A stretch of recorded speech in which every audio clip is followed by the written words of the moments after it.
just wanted to make a quick video today about gear. Now, this is one of those topics that people are always talking about in groups, on Facebook, in forums. People make YouTube videos about it because gear's a big thing, and everybody thinks that, you know, gear is going to be integral to them being successful in business as a photographer or videographer and being able to make great videos or take great photographs. And whilst I absolutely love buying camera equipment and different pieces of gear, and I love technology, and I'm not one of those people that's going to say to you it doesn't matter at all. But what I will tell you is it's probably the least important thing when it comes to making money as a photographer or videographer. Now, I'm certainly not going to dispute that having better equipment won't make your life easier in some situations, and that it won't improve the quality of the images that you can collect and the audio that you can capture.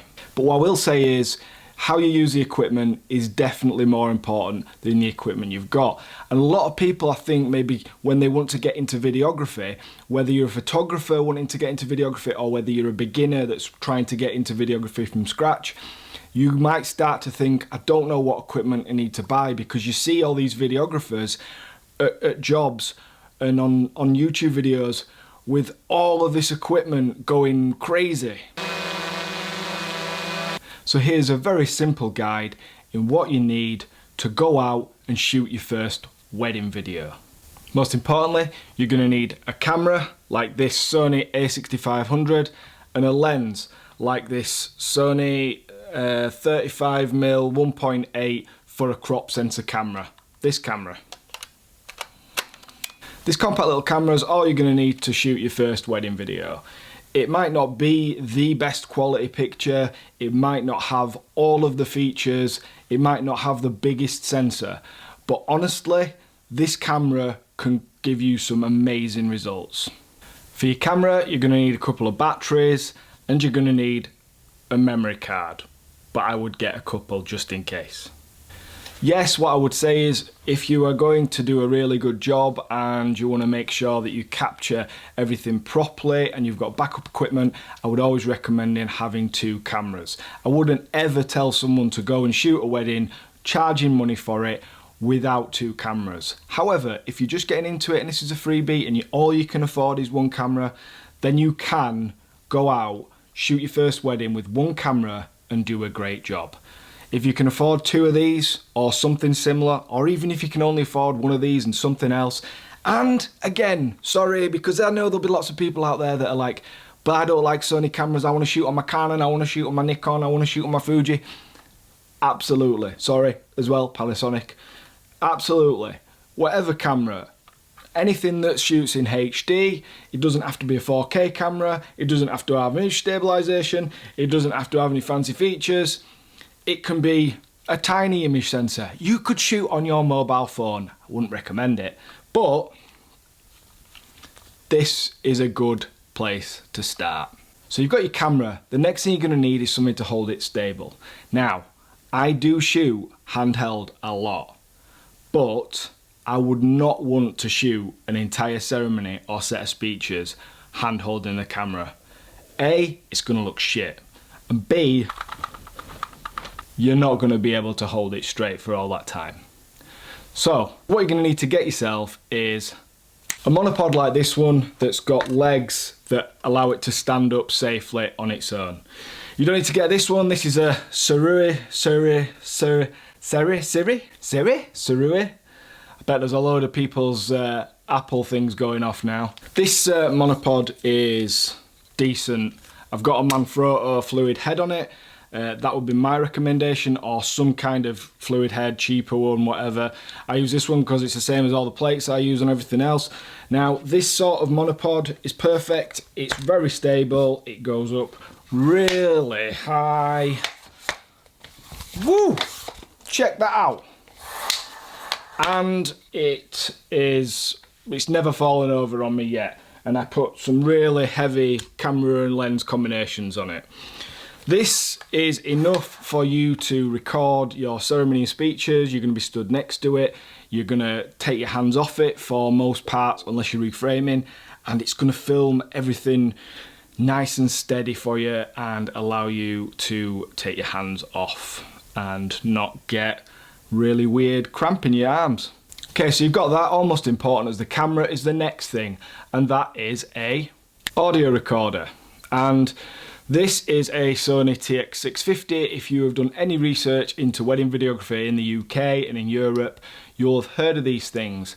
I've got a few of these. I've got lots of different options. I'm not saying that this is the only option that you should get, but for around 80 quid, you can get something that is, yes, made as a dictaphone, but records audio at a good enough quality to use in a professional situation like making somebody's wedding film.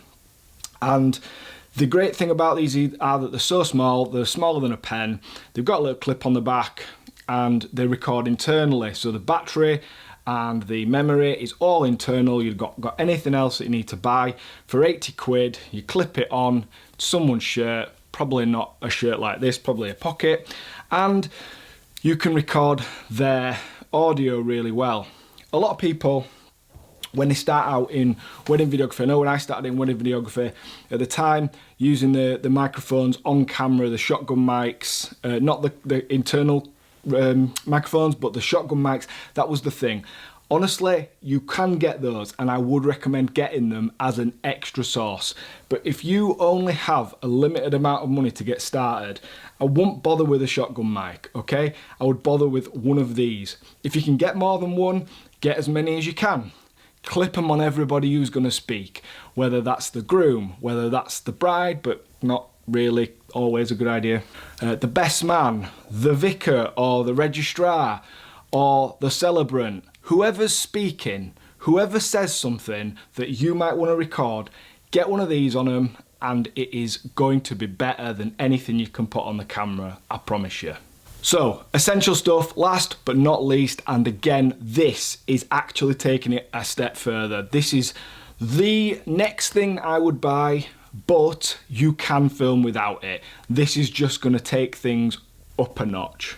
A little light like this is a Yongnuo YN216, I think that's how you pronounce it. It's got little barn doors on it, it's an LED light, it's multicolour, and a little battery like this, a little Sony MP battery that clips on top. Now, if you use this, and they are pretty bright, they are changing colour, so you can change the colour temperature of them, which is really handy.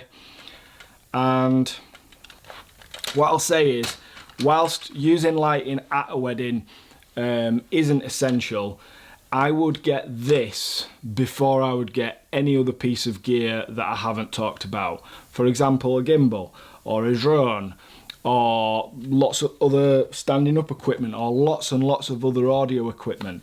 I'm not saying that it's more important than certain bits, and obviously if you want to have more than one camera, if you want to have 2 cameras, you want to have 3 cameras, you're going to have to decide on that yourself. But honestly, this is going to help you light your dance floor. It's going to help you do creative lighting with the couple as the light drops.